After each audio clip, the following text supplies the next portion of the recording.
Bismillahirrahmanirrahim. Assalamualaikum warahmatullahi wabarakatuh.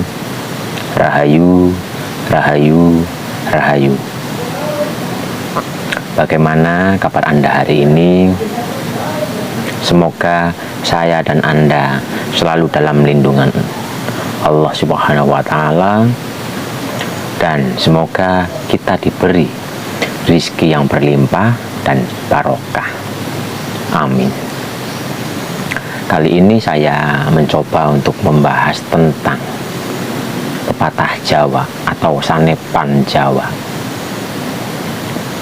Mungkin sebagian, bahkan mungkin banyak yang sudah mendengar sanepan ajining diri sokolati lan ajining rogo soko busono.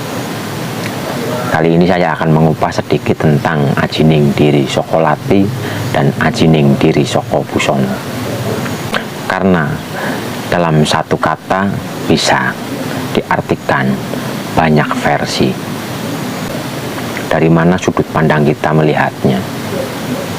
Dalam pandangan umum, ajining diri sokolati itu diartikan ajining menungso urip, itu sokolati atau ucapan.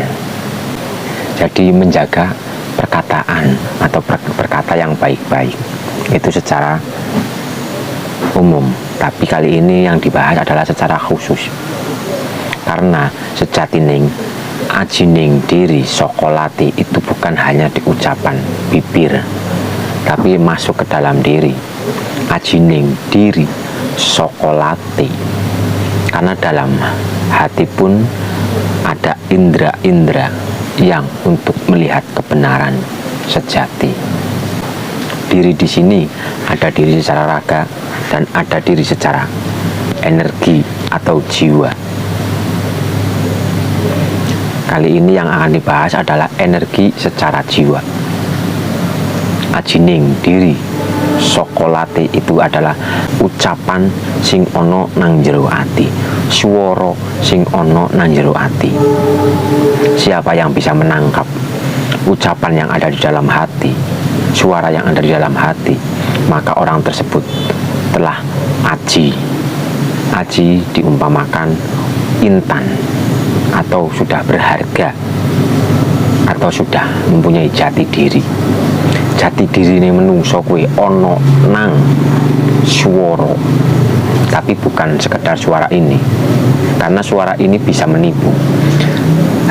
Jika kita terfokus hanya dengan suara yang ada di bibir, kita bisa tertipu, karena banyak orang yang menipu menggunakan kata-kata yang begitu indah, begitu mempesona, tapi dalam dirinya dia sudah mempunyai niat untuk menipu.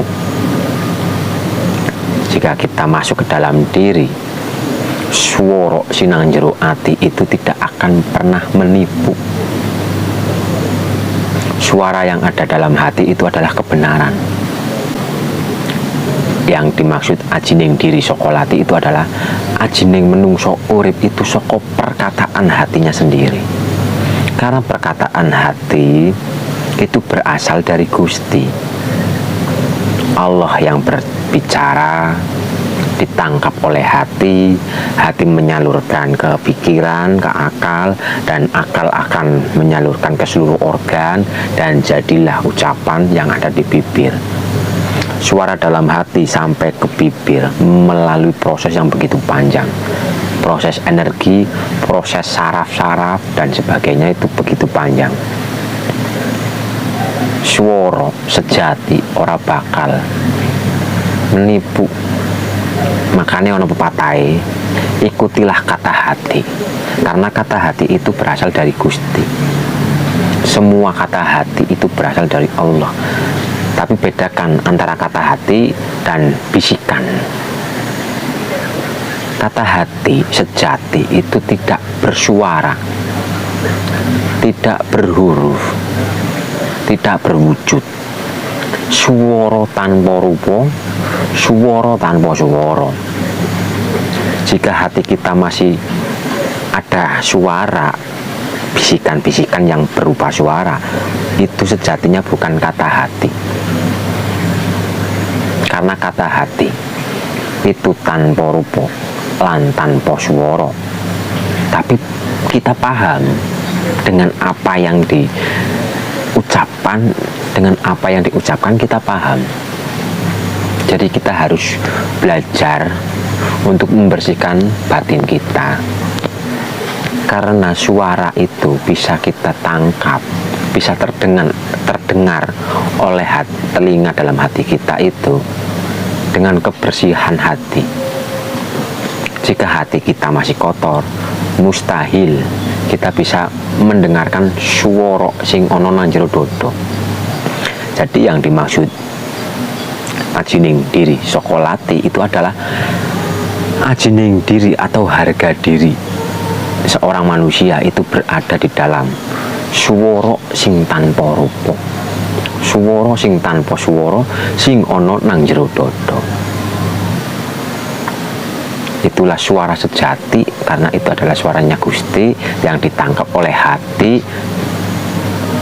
dan akan menjadi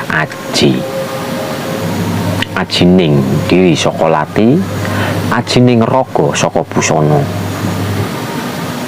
Ajining raga saka busana secara umum adalah pakaian ini.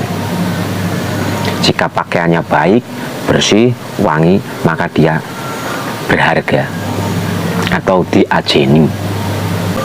Tapi jangan hanya terfokus hanya di pakaian kulit, karena sejatinya ajining diri saka lati, ajining raga saka busana.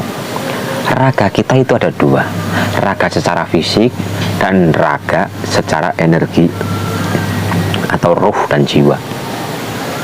Kita harus pelajari, kita harus dalami.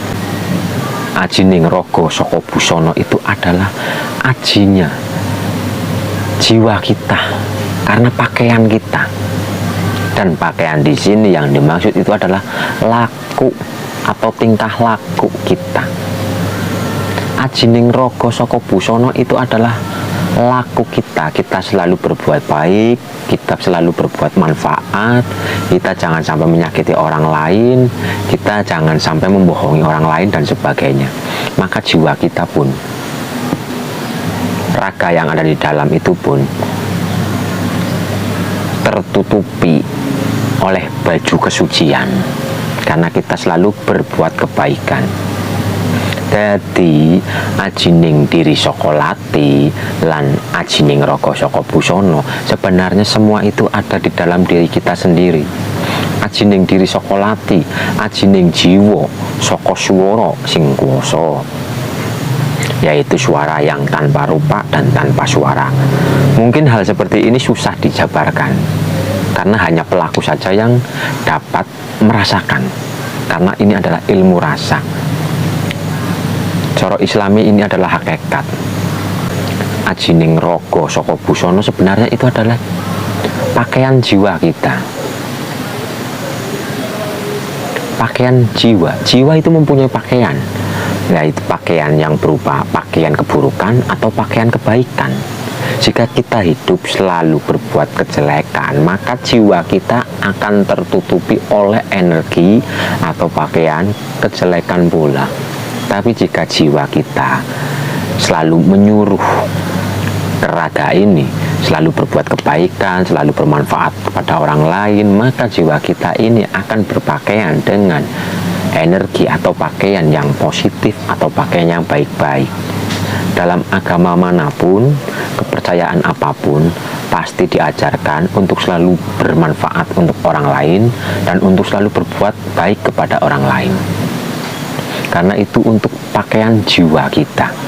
Jangan sampai jiwa kita itu kita beri pakaian yang sudah compang-camping, yang sangat kotor.